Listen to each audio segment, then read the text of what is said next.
Welcome back. I'm back, Gaia.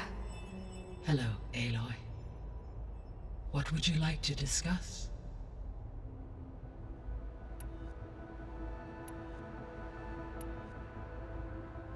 The missing subordinate functions. What can you tell me about them?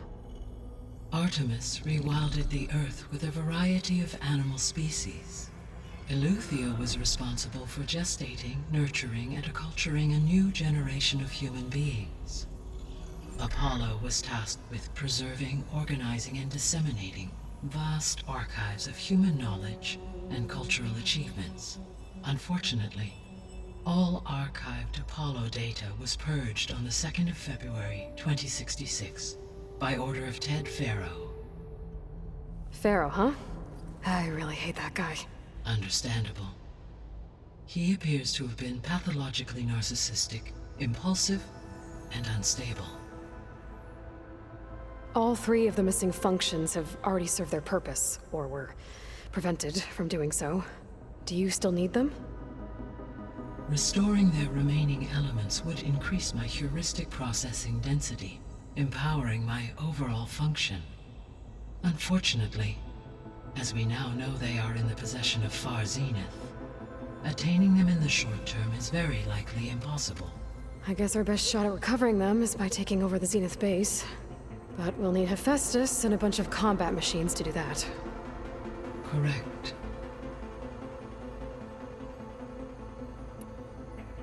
So, once Hephaestus has been recovered and merged, you'll regain the capacity to mass-produce machines at cauldrons around the world.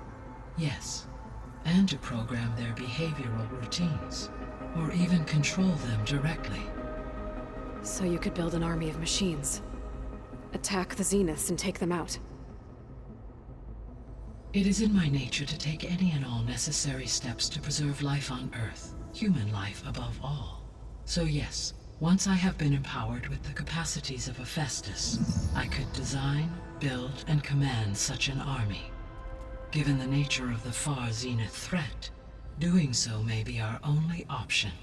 I must admit, however, that I have misgivings about using such technology to kill, no matter how aggressive the enemy.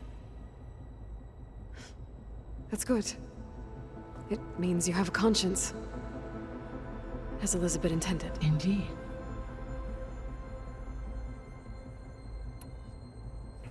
You mentioned that the superstorms have subsided. Is that Ether at work? Yes. Thanks to Ether's capabilities, weather patterns in the local region should mostly stabilize for the time being. That'll be a relief for the Tenakth. One of their villages is still recovering after a mudslide caused the whole place to flood. I will continue to stabilize the atmosphere for as long as I can.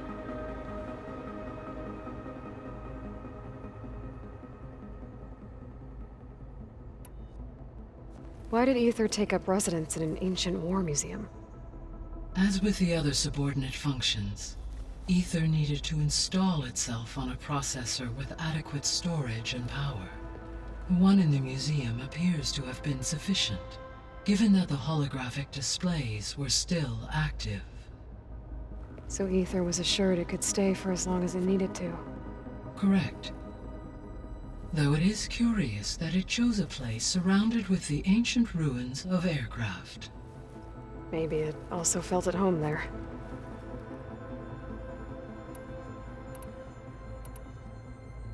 So, Poseidon, what do we know about it?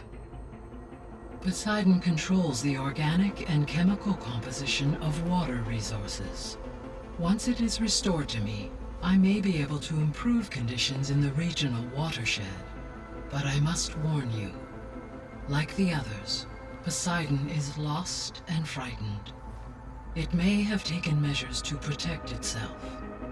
I'll be careful. What can you tell me about Demeter? Demeter sows, fertilizes, and tends to plant life. So once I bring it back, all the blight out there will start to get better. While permanent restoration requires the abilities of Hephaestus, I may be able to improve conditions in the region for a while. However, a word of warning. Like Ether and Poseidon, Demeter's response to my query was highly irregular. Alone and frightened, it may have taken measures to assure its security.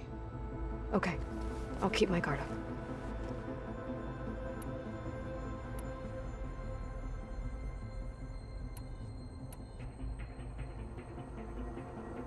Beta believes the Zeniths want to use the terraforming system to wipe out life on Earth.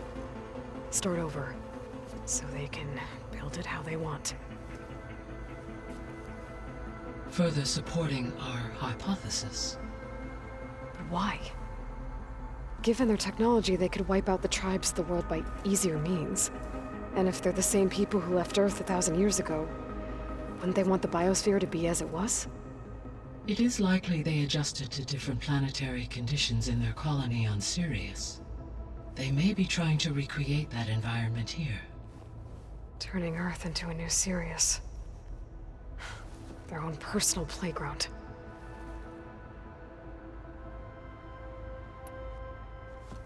So the Zeniths are the same people who left Earth. Physically immortal. How'd they figure it out?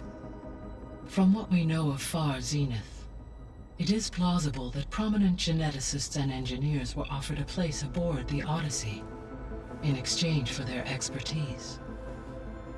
Given enough time, technology, and resources, any challenge can be overcome. Like how Minerva eventually generated the deactivation codes for the Pharaoh Plague. Exactly.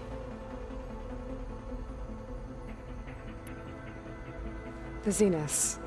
Gerard, Eric, Tilda, Verbena. Beta said they were some of the most powerful people on Earth. Do you know anything about them? Unfortunately, no. My personal database is limited to those who worked on Zero Dawn. Additionally, it appears Far Zenith was quite secretive about their members. Only one, Oswald Dahlgard, was ever publicly known. Right. He was the spokesperson back at their old launch facility.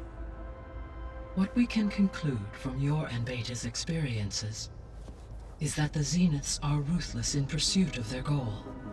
To protect life on Earth, they must be stopped.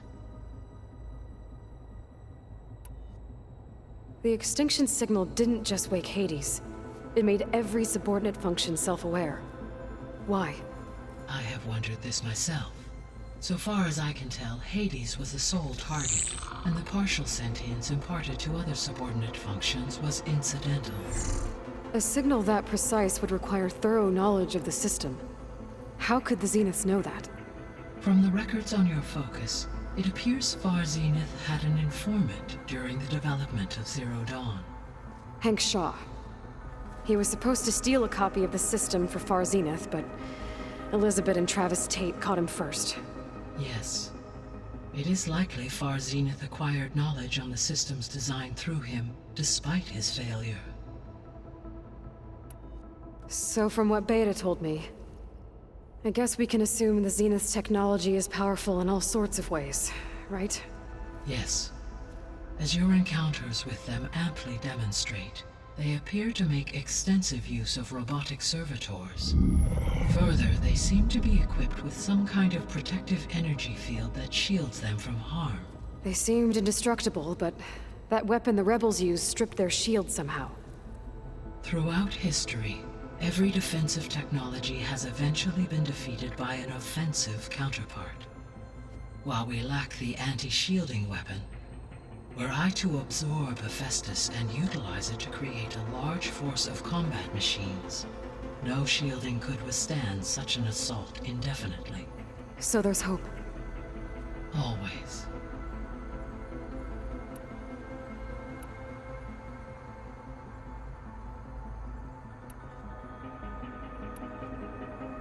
How's Catalo doing? I have detected that the loss of his arm still deeply pains him. In an effort to remedy this, I have discussed a potential solution with him. I believe he will want to fill you in on the details. A solution? I'll check in with him when I can, then. How are things around here? Zoe has been studying the morphology of her land gods in an effort to understand their sickness. Without the abilities of Hephaestus, I am unfortunately unable to correct their programming. However, Zoe and I are hopeful we will find an alternative way to heal them. Well, keep at it. Varl and Zoe seem to like spending time together. Indeed. While studying Old World data, Zoe discovered references to a dietary lifestyle known as vegetarianism. She appreciated the similarities with Utaru practices and encouraged Varl to try out this lifestyle. And how did that go? I believe they have agreed to disagree.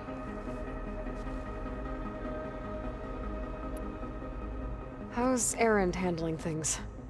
He is becoming increasingly accustomed to use of the focus, after an initial incident. What did he do? He unfortunately crushed his first focus as he attempted to affix it to his temple. Amongst a number of Oseram curses, I believe he also blamed the focus for being dainty. He has given repeated assurances that it will not happen again. Well, good thing we have a lot of extras, I guess. So, I guess Beta's here to stay. I gave her a focus. Told her to talk to you to see if she can help. She's not what I expected. What were you expecting? I don't know. Someone more helpful, I guess. And less pessimistic. It is true she overestimated our progress. However, it is also worth noting that her confidence in your abilities emboldened her to escape the Zeniths. I guess so. Give her time. She may yet come around.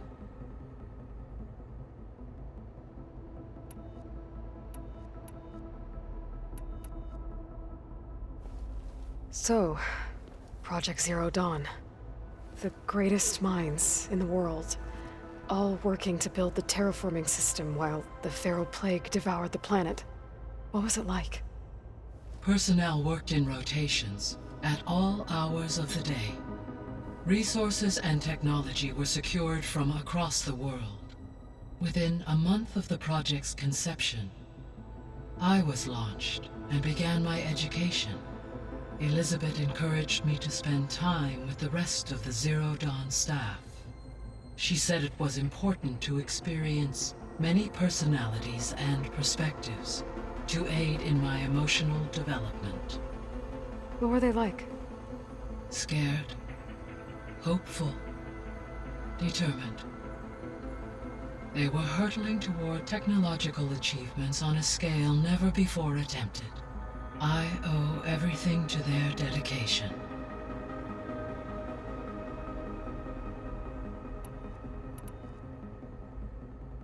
GAIA? What was Elizabeth like? Her presence is interwoven with my memories. The moment I came online, she was there. We exchanged greetings, names, then set to our task. It was the first of many conversations. I enjoyed being in her company, listening to her stories. She was my creator, my guide. Your friend. Yes. When I reviewed the data on your focus, I was saddened to learn of her fate. Though I am glad she made it home. I deeply wish she did not have to be alone. She was okay with that. She gave all of herself. The only one who could. Thanks, GAIA. So this facility, the Regional Control Center, it was meant to oversee the terraforming system? For the local region, yes. Had humans received their education from the Apollo database, they would have then been guided here to assume operation. As that never happened, this place remained vacant. Until Minerva decided to settle here.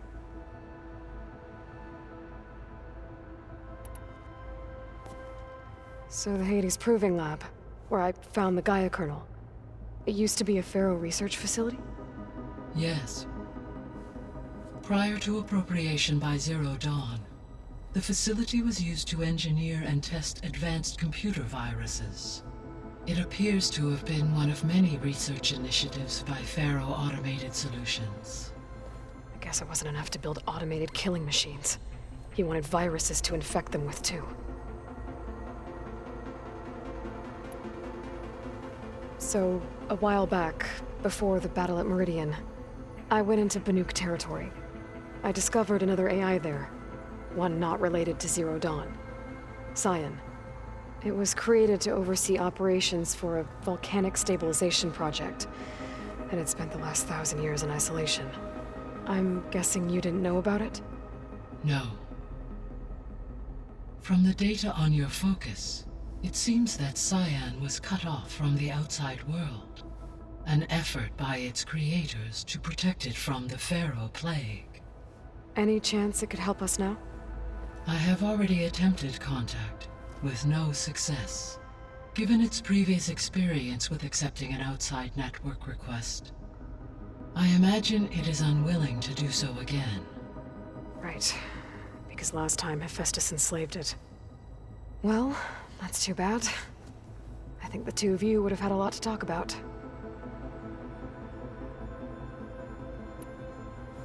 There was an ancient tank embedded in the bulwark, buried under a bunch of boulders. Any idea how it got there? During the Pharaoh plague, the US military resumed the use of human combatants, as automated machinery was unreliable. It is possible the vehicle was part of a pre-automated war fleet. So they fought against the Pharaoh machines in the valley, until the mountain was blasted apart and buried them.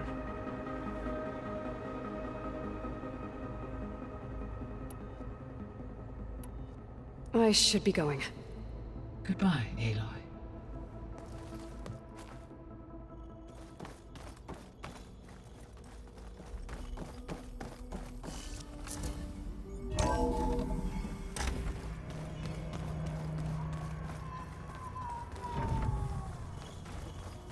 Na na na na na na.